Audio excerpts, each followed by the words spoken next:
So it is here Deepika's Dhobi Ghat. 5 load बने हैं यहाँ पे। Here, put it in. Put it. हट जाओ ईवी. Let मम्मा do. Okay. उसको चेक करना है सब कुछ.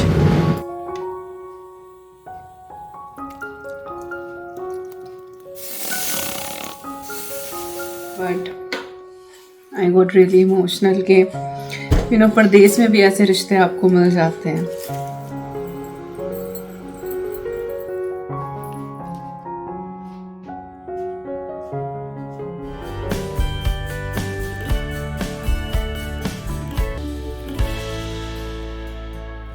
Hi everyone, नमस्कार, सलाम, सत श्री अकाल। Welcome back to Deep's all in one channel. I hope you all are doing really well.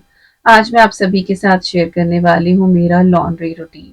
काफी टाइम हो गया था मैंने इस टॉपिक पे कोई भी डिटेल्ड वीडियो शेयर नहीं करी थी और रिसेंटली मैंने अपना रूटीन भी चेंज किया है। तो सारी टिप्स, ट्रिक्स, प्रोडक्ट सब कुछ मैं आज यहाँ पे आपके साथ शेयर करने वाली हूँ। मे बी आप लोगों के लिए हेल्पफुल हो। और हाँ, साथ ही जो डेली के काम होते हैं वो तो रहेंगे ही। एक बहुत ही बढ़िया सी लंच रेसिपी, लंच थाली भी आपके साथ शेयर करूंगी। तो फिलहाल यहाँ पे आप देख ही रहे हैं कि कपड़ों का ढेर सारा जमघट लगा हुआ है। बेडिंग्स, बेडशीट ये सब कुछ ही मैंने चेंज करी थी तो वो भी इकट्ठी हो रही थी। बाकी पूरे हफ्ते के कपड़े भी हैं। पहले क्या होता था, मैं एवरीडे वॉश करती थी। उसके बाद जब जॉब शुरू हुई और ईवी भी छोटी थी तो एवरीडे मैं मैनेज नहीं कर पा रही थी, तो मैंने ऑल्टरनेट डे करना शुरू किया। बट स्टिल वो भी मेरे लिए पॉसिबल नहीं हो रहा था। कई बार कपड़े बस धुल जाते थे या ड्राई होके ड्रायर में पड़े हैं, मैं फोल्ड नहीं कर पाती थी, आयन नहीं कर पाती थी। और बहुत ही ज्यादा अजीब सा लगता था जब कोई काम आप डन ना कर पाए। तो अब क्या है, मैं हफ्ते में सिर्फ 2 बार वॉशिंग मशीन लगाती हूँ।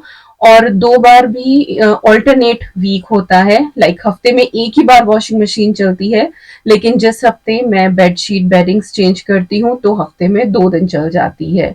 तो काइंड ऑफ वीक में एक ही बार चल रही है। और पहले मैं बेडिंग्स, बेडशीट्स वगैरह जो है वो वीकली बेसिस पे चेंज करती थी, लेकिन क्योंकि ऊपर वाले फ्लोर पे इतना आना नहीं होता, इतना ज्यादा यूज नहीं होता, सिर्फ रात को सोने के लिए ही हम बेड का और उन सारी चीजों का यूज कर रहे हैं, तो वो इतनी गंदी होती भी नहीं है। तो अब मैं 2 वीक्स में करती हूँ। तो एक हफ्ते मेरे घर में जो वॉशिंग मशीन है वो सिर्फ एक बार चलती है और उससे अगले हफ्ते वॉशिंग मशीन 2 बार चलती है। हाँ, लोड्स जो हैं वो काफी सारे जाते हैं जिस दिन मैं वॉश करती हूँ। तो फिलहाल यहाँ पे कपड़े जो हैं वो मैंने सेग्रीगेट करे हैं। लाइट कलर्स अलग करे हैं, व्हाइट्स अलग करे हैं, डार्क अलग करे हैं, और साथ ही जो वूलन्स हैं वो मैंने अलग कर लिए हैं। तो यहाँ पे ये 5 ढेर आपको दिखाई दे रहे हैं। तो अब मैं जो लॉन्ड्री बास्केट है उसमें से भी कपड़े जो हैं वो सॉर्ट करने शुरू करूंगी। एक टिप यहाँ पे आपके साथ शेयर कर रही हूँ, जब भी आप रजाई का कवर वॉश करें ना, तो उसमें अगर टिच बटन है या बटन्स लगे हुए हैं तो हमेशा उनको बंद कर दें। अदरवाइज होता क्या है कि जब आप उनको वॉशिंग मशीन में डालते हैं ना, तो पिलो कवर्स या कुछ भी अगर छोटा कपड़ा साथ में है ना, तो वो कवर के अंदर चला जाता है, डुवे कवर के अंदर, रजाई के कवर के अंदर, और वो ना प्रॉपरली वॉश हो पाता है ना ही ड्राई हो पाता है। तो हमेशा इस बात का आप ध्यान रखें कि जो रजाई का कवर है उसको आप बंद कर दें, उसके बाद ही आप वॉशिंग मशीन में डालें। तो यहाँ पे देखिए 1000 कपड़े जो है वो आपको दिखाई देंगे। प्रॉपर जो है वो धोबी घाट लगने वाला है। तो इतने कपड़े जो हैं वो हमारे हफ्ते भर में हो जाते हैं। अच्छा, कुछ लोगों को शायद ये चीज जो है वो सही ना लगे या उनके लिए काम ना करे, बट मेरे लिए ये रूटीन परफेक्टली जो है वो फाइन है। अद्वी की जो है वो हफ्ते भर में 3 यूनिफॉर्म लगती हैं, उसके पास 3 यूनिफॉर्म है, 2 नॉर्मल और 1 पीई वाली, तो उसका हफ्ता आराम से निकल जाता है। Me and Vikas, we both are working from home, but still we have those clothes कि अगर हमें बाहर भी जाना पड़े, लाइक 5 जोड़ी कपड़े हमारे पास है कि हमारा वीक निकल ही जाए। नाइट सूट जो है वो भी ऑल्टरनेट डे पे ही हम लोग चेंज करते हैं, तो वो भी हमारा निकल जाता है। 2-3 जोड़ी सभी के पास है। ईवी के कपड़े सबसे ज्यादा गंदे होते हैं, but still she has so many clothes.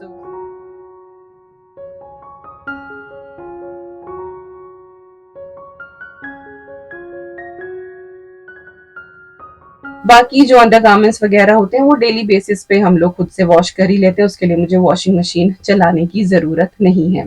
तो ये देखिए यहाँ पे जो है वो सारे कपड़े हमारे सेग्रीगेट हो चुके हैं और ये सबसे बड़ा काम होता है। उसके बाद बस आपको इन लोड्स को वॉशिंग मशीन में लगाना है।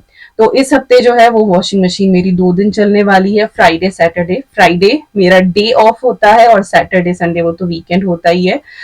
यूजुअली जो है अगर मुझे बेडिंग्स वगैरह वॉश नहीं करनी है तो फिर फ्राइडे में वॉशिंग मशीन नहीं लगाती हूँ, मैं रेस्ट करती हूँ, मैं फिर सैटरडे को चलाती हूँ। तो चलिए अब यहाँ पे मैं आपको प्रोडक्ट्स दिखा देती हूँ जो मैं यूज करती हूँ अपनी लॉन्ड्री के लिए, और इनमें से कुछ भी स्पॉन्सर्ड नहीं है, सब कुछ मैंने अपने पैसे से लिया हुआ है। सबसे पहले है ये द पिंक स्टफ का स्टेन रिमूवर। तो मैं जितने भी लोड्स लगाती हूँ व्हाइट को छोड़ के उन सब में मैं एक स्कूप ये डाल देती हूँ। स्टेन्स भी ये निकाल देता है, कलर्स इंटैक्ट रखता है और खुशबू भी बहुत अच्छी आती है और ये आपके कपड़ों को सॉफ्ट भी बनाता है। यहाँ यूके में ये हर सुपरमार्केट में मिल जाता है और इंडिया में आई थिंक वैनिश का भी आता है कलर्स कपड़ों के लिए। इसके बाद वैनिश का ही ये वाइट कपड़ों के लिए मैं यूज करती हूँ। ये वाला बड़ा सा बॉक्स है जो मैं कॉस्को से लेकर आती हूँ। एक बार आप ले आए 6-7 महीने जो है वो आपके निकल जाते हैं क्योंकि एक ही स्कूप यूज होता है। इसके बाद आती है ये ब्लीच। ये अगर कपड़े व्हाइट वाले जो कपड़े हैं वो बहुत गंदे हैं, जैसे कि हम व्हाइट टॉवल यूज करते हैं और मैं सर में मेहंदी लगाती हूँ तो कभी कभार ना उसका टॉवल पे निशान रह जाता है, तो फिर मैं अपना टॉवल इसमें सोक करके रख दी हूँ आधे घंटे के लिए और फिर मैं वॉशिंग मशीन में डालती हूँ। और पहले जैसे अद्वी की व्हाइट सॉक्स होती थी ना तो वो गंदी कर लेती थी स्कूल की, अब तो खैर वो नहीं करती है, तो वो मैं करके रखती थी। एक ये एस्टॉनिश का स्टेन रिमूवर, अगर कोई बहुत ही भारी सा धब्बा हो जाए तो ये थोड़ा सा स्प्रे करके थोड़ी देर कपड़ों पे छोड़ देती हूँ मैं और उसके बाद फिर मैं जो है वो वॉशिंग मशीन में लगाती हूँ। एवरी टाइम यूज नहीं होता है बट हाँ मेरे पास था तो मैंने आपको दिखा दिया। इसके बाद है ये पर्सिल का और लॉन्ड्री डिटर्जेंट। ये भी मैं कॉस्को से लेकर आई हूँ 105, इसमें वॉशेस हो जाती है। मैं कभी एरियल का ले आती हूँ कभी पर्सिल का, जो भी ऑफर में होता है और दोनों ही बेहतरीन काम करते हैं। इसके बाद ये है फैब्रिक फ्रेशनर।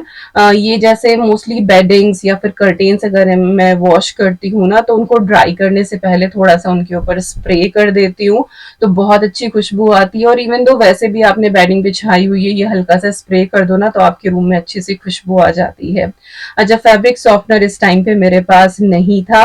बाकी मैं कंफर्ट का यूज करती हूँ तो वो मैंने आपको पहले भी कई बार दिखाया बट फिलहाल खत्म हो रहा था। तो चलिए अब यहाँ पे कपड़े लोड करने शुरू करते हैं। तो मैं यहाँ पे सारे ग्रे वॉश कर रही हूँ। हमारे रूम की बेडिंग है और सोफा के कवर्स हैं तो वो मैंने डाल दिए हैं। और यहाँ पे मैं जो मेरा लिक्विड डिटर्जेंट है मैं वो यूज कर रही हूँ।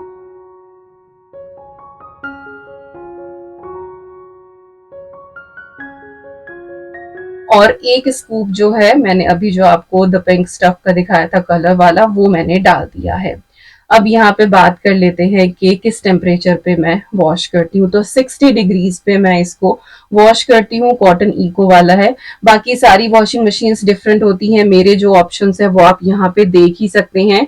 जो टॉवल्स वगैरह होते हैं वो मैं 90 डिग्रीज पे वॉश करती हूँ। रिंस का भी ऑप्शन है, स्पिन एंड ड्रेन का भी ऑप्शन है और सिंथेटिक कपड़े जो होते हैं ड्रम क्लीन का भी ऑप्शन है जब आपको अपनी वॉशिंग मशीन क्लीन करनी हो। और डेलिकेट्स का भी है, सिंथेटिक का भी है। तो डिफरेंट डिफरेंट कपड़ों की कैटेगरी के हिसाब से, लेकिन मेरे घर में जो है वो सबसे ज्यादा इको 60 डिग्री और इको 40 डिग्री ही यूज होता है। बस टॉवल्स के लिए मैं कॉटन 90 डिग्री और कभी कभी ये 30 डिग्री वाला डेली क्विक वाला मैं यूज कर लेती हूँ। अगर एकदम से होता है ना कि ईवी के कपड़े गंदे हो गए, उसने वॉमिटिंग कर दिया कुछ भी, तो फिर मैं फटाफट डाल के मैं 30 मिनट्स वाला कर लेती हूँ। और चाइल्ड लॉक वगैरह भी होता है। तो यहाँ पे मैंने जो है वो 60 डिग्री पे बेडिंग और जो सोफा कवर्स है वो डाल दिए हैं। अच्छा, एक सवाल जो सबसे ज्यादा मेरे पास आता है कि आपके पास 2 वॉशिंग मशीन क्यों है। तो ये 2 नहीं है, एक वॉशिंग मशीन है जो स्पिन ड्राई कर देती है और दूसरा ये टम्बल ड्रायर है जिसमें से कपड़े 100% ड्राई होके निकलते हैं। यहाँ का वेदर ऐसा होता है कि कपड़े हर टाइम आप बाहर नहीं डाल सकते हैं। पहले वाले घर में मेरे पास नहीं था तो वहां पे सिर्फ वॉशिंग मशीन थी, तो नॉर्मल स्पिन ड्राई करके फिर मैं स्टैंड पे डाल देती थी तो 2-3 दिन में वो सूख जाते थे। जब धूप होती थी बाहर तो फिर मैं धूप में भी डाल देती थी। तो यस, दूसरा जो है वो टम्बल ड्रायर है जिसमें कपड़े ड्राई हो जाते हैं। तो एक लोड मेरा धुल गया था वो मैंने ड्रायर में डाल दिया था और एक और मैंने लोड लगाया था इसमें।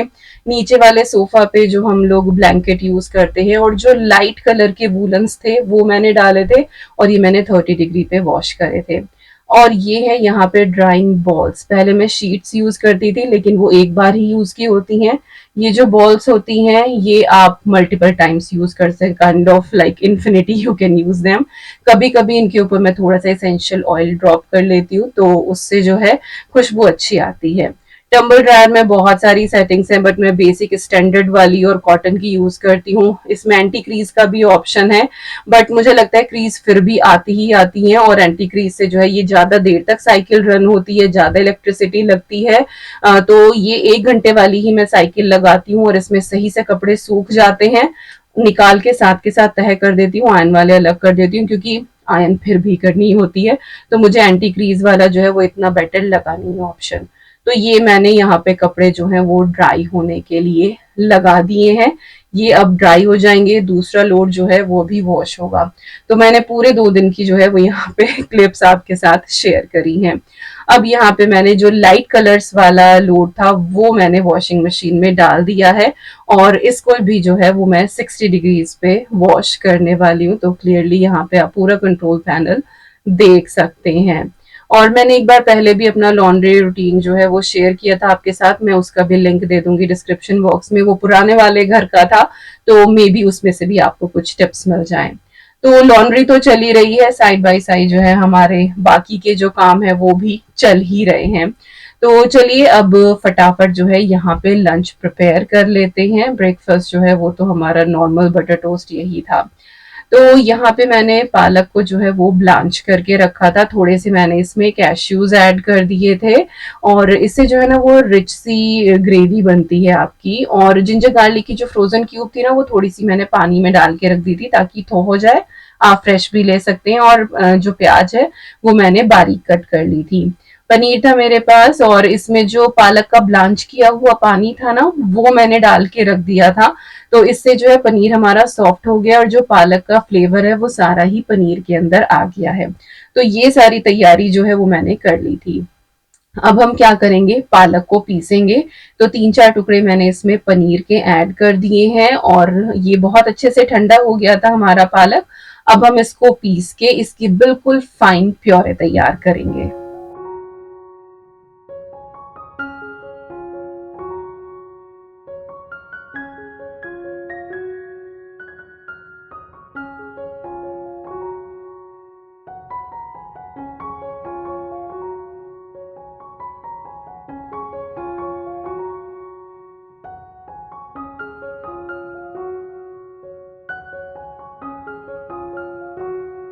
तो ये देखिए यहाँ पे जो हमारा पालक है वो पिस के तैयार हुआ है, और थोड़े से कैश्यूज और पनीर की वजह से इसका जो रंग है वो बहुत ही सुंदर आया है।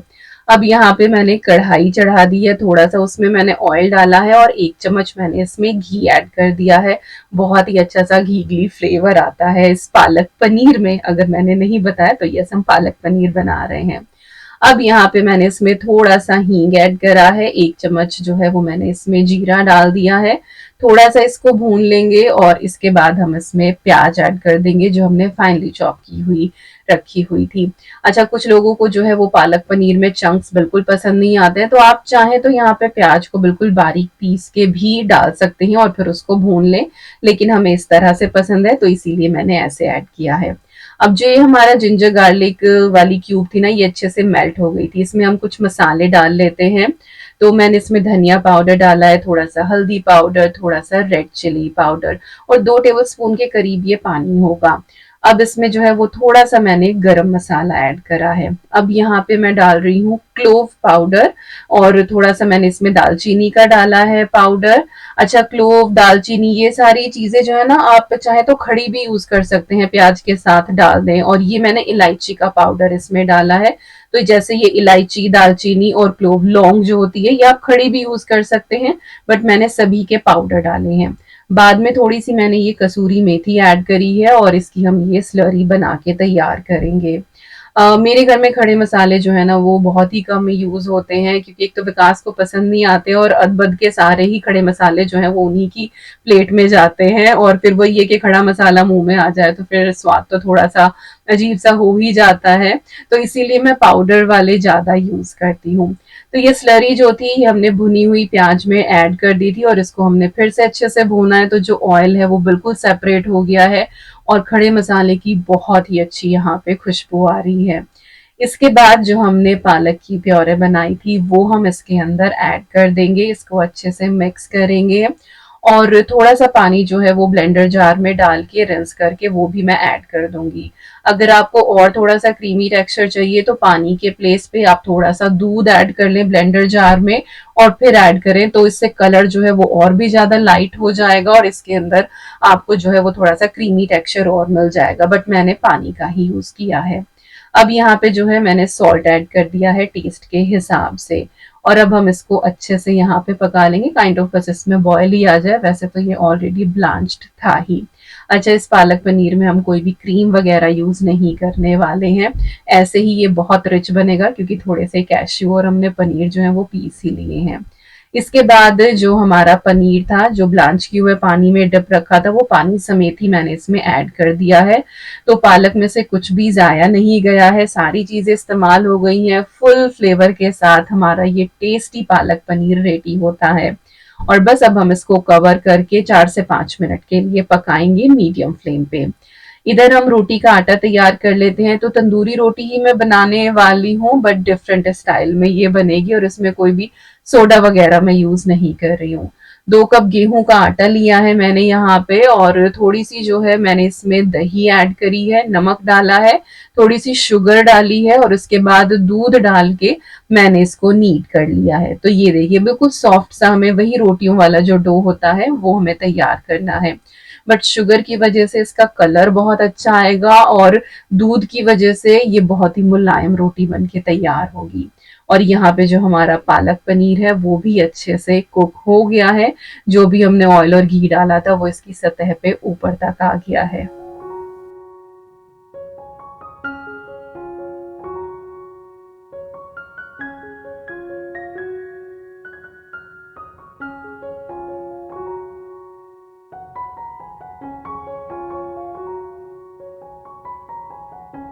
और यहाँ पे मैंने प्रेशर कुकर में थोड़े से पटेटो राइस बनाए थे, बिकॉज अदवी भी पालक पनीर इतना चाव से नहीं खाती है और ईवी भी थोड़ी सी आजकल आनाकानी करने लगी है हरी हरी चीजों को देख के।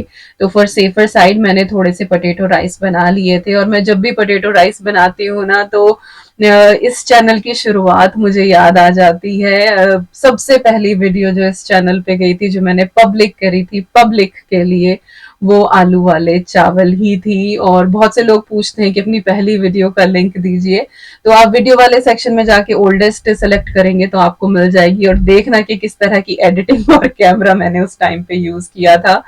सीखते सीखते ही इंसान सारी चीजें सीखता है, बट यस आलू वाले चावल still close to my heart. तो जो चावल थे वो डन हो गए थे, उनको मैंने फ्लफ कर दिया है, और यहाँ पे जो हमारा पालक पनीर है वो भी बिल्कुल अच्छे से पक गया है। बस अब हम आज जो है वो बंद कर देंगे और फटाफट यहाँ पे रोटी बनाना शुरू करेंगे। तो नॉर्मल भी आप इसकी रोटी बना सकते हैं, बट मैं इसको थोड़ा सा तंदूरी टच देने वाली हूँ और फटाफट ये वाली रोटी बन जाती है। वैसे तो एक तरफ पानी लगा के तवे पे आप चिपका के और फिर तवे को उल्टा करके फ्लेम के ऊपर, जैसे कि नान भी बनाते हैं ना तवे के ऊपर, आप बिल्कुल उस तरीके से भी बना सकते हैं, बट मैं ये थोड़ा सा इजी वे बता रही हूँ, इससे जो है वो आप फटाफट बना लेंगे। और रोटी जो है ना वो थोड़ी सी आप थिक बनाए, जैसे कि थिकनेस मैंने आपको दिखाई है, नॉर्मल चपाती की तरह बारीक बारीक नहीं। और डालने के बाद साइड से आप थोड़ा सा पानी ऐड कर दें, उससे ये थोड़ी सी चिपक जाती है, और इसके बाद कवर कर दें तो ऊपर से वो मॉइस्ट रहती है, और फिर आप डायरेक्ट फ्लेम पे जो है वो डाल के और अपनी रोटी को सेक लें। और अगर आप प्रेफर नहीं करते हैं डायरेक्ट फ्लेम पे तो आप तवे के ऊपर ही इसको सेक लें। वैसे बहुत मिथ जो है वो चले हुए हैं कि डायरेक्ट फ्लेम के ऊपर ना सेकें, एक तो कुछ भी गूगल करो ना, हर चीज घुमा फिरा के आपको कैंसर तक पहुंचा देती है, और लोग ऐसे हैं कि हर चीज पे यकीन भी करके बैठ जाते हैं। तो इतनी तो इसमें गैस आपकी रोटी में जाती भी नहीं है जितनी आप अपनी गाड़ी में बैठ के उस गाड़ी को उस गैस को सोख कर लेते हैं। तो वही है कि हर चीज पे जो है वो आंख बंद करके भरोसा ना किया कीजिए, अपनी रिसर्च किया कीजिए। बहुत सारी चीजें हैं जो इस व्हाट्सएप और इंस्टाग्राम यूनिवर्सिटी पे घूमती रहती हैं, लोग अपने व्यूज बनाते हैं और रियल फैक्ट आपको नहीं बताते। तो रियल फैक्ट आपको पता लगेंगे जब आप अपनी खुद की सॉलिड रिसर्च करेंगे। तो चलिए, यहाँ पे हमारी थाली भी हो गई थी तैयार, आपने देख ली, और बहुत ही टेस्टी बने थे पालक पनीर और रोटी। लंच का काम हुआ। मीनवाइल मेरा एक पार्सल आया था। मेरी फ्रेंड है प्रीति, उसने होली की जो है वो ये सौगातें भेजी हैं मुझे, and I felt so emotional कि यहाँ पे भी कोई इतना ध्यान रखता है, क्योंकि उसको पता था कि इस बार हमारी होली ऐसी जाएगी, मैंने कुछ भी नहीं बनाया। तो उसने गुंजिया भेजी हैं और शक्कर पारे भेजे हैं, नमक पारे भेजे हैं, और उसने ये गुलाल भी भेजा। आई थिंक उसको ये गुलाल लगा, बट आई थिंक ये दिवाली वाला रंगोली कलर है। तो मैंने पूरा पढ़ा नहीं था, बट मुझे लगा कि वो रंगोली कलर है, बट स्टिल उसने इतना सोचा और उसने भेजा। और नमक पारे आपको पता ही है कि हमारी ईवी को कितने पसंद है, तो वो आ गई थी लेने के लिए। और गुंजिया आदमी की फेवरेट है और बहुत टेस्टी है, खस्ता बने हैं। गुंजिया मैंने अभी नहीं खाई है, अद्वी को बहुत ज़्यादा पसंद है गुंजिया, तो स्कूल से आके वो खाएगी पहले, फिर मैं खाऊंगी। But I got really emotional के परदेश में भी ऐसे रिश्ते आपको मिल जाते हैं जो इतना ध्यान आपका रखते हैं। तो पता था कि हम लोग तो इस बार कुछ नहीं बनाएंगे, तो उसने भेजा है। ईवी को नमक पारा बहुत पसंद है, अभी दिया मैंने उसको। शोना गिर जाओगे पीछे, लड्डू टेबल पे चढ़ गई है वो, देखो। Night and sun, really. तो yes, thank you so much Preeti. भगवान करे तुम हमेशा बहुत खुश रहो, तुम्हारे बच्चे बहुत कामयाब हों, हमेशा बड़ों की इज्जत करें। सभी के लिए मेरी यही दुआ है। बट जो आज ये प्रीति ने किया है, it is beyond words actually. Thank you so much. Now look bright bright, बस सामने से रोशनी आ रही है ना। हाँ हाँ, गुंजिया खा ले। और हमने सोचा था पहले तो दीदी खाएंगी, पर हमने उठा ली गुंजिया बॉक्स खोल के। अब तो बड़े बड़े बड़े नोटी हो रहे हैं, बॉक्स खोल लेते हैं। से थैंक यू मासी, वेलकम नहीं, पहले थैंक यू तो बोलो। थैंक यू मासी। ओ ओ माय गॉड, खा भी लेगी तुम तो बड़ा है, बुड़का मारा तुमने। बहुत ही टेस्टी गुंजिया थी, नमक पारे भी और शक्कर पारे भी। आई कांट टेल यू कि कितना अच्छा हमें लगा। और बस अब शाम हो गई है, यहाँ पे चाय बन रही है। किसी ने मुझसे पूछा था कि अपनी केटल का लिंक दे देना, तो मैं लिंक दे दूंगी डिस्क्रिप्शन बॉक्स में। और ये भी कहा था कि इसमें से चाय जो है वो बाहर नहीं निकलती क्या, तो भैया निकलती है इसमें से भी बाहर। जैसे नॉर्मल चाय के भगोने में से निकल जाती है, वैसे ही इसमें से भी निकल जाती है, ध्यान रखना पड़ता है। बस यही है कि देखने में अच्छी लगती है इसमें बनती हुई चीजें, बाकी फर्क कुछ नहीं है। It is as simple as the चाय का भगोना, यू नो। तो बस यहाँ पे हम लोग अपनी चाय इंजॉय कर रहे हैं, और ईवी और अद्वी यहाँ पे गुंजिया और नमक पारे।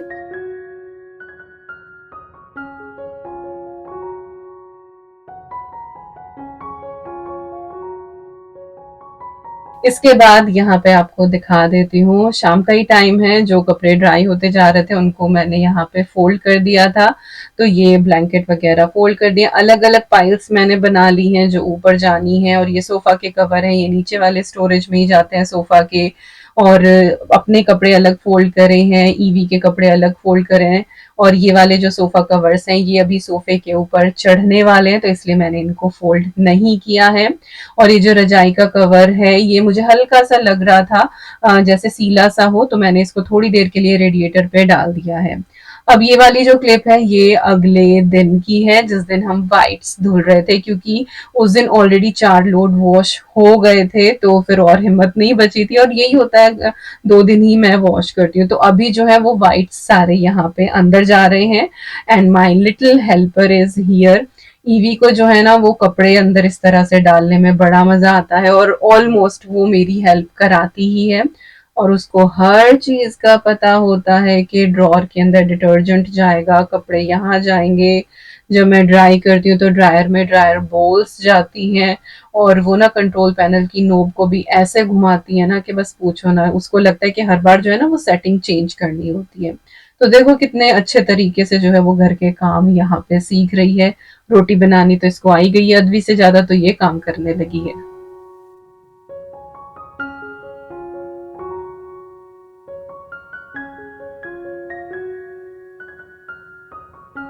तो यहाँ पे मैंने लिक्विड डिटर्जेंट डाल दिया था, साथ ही मैंने वैनिश ऐड करा है।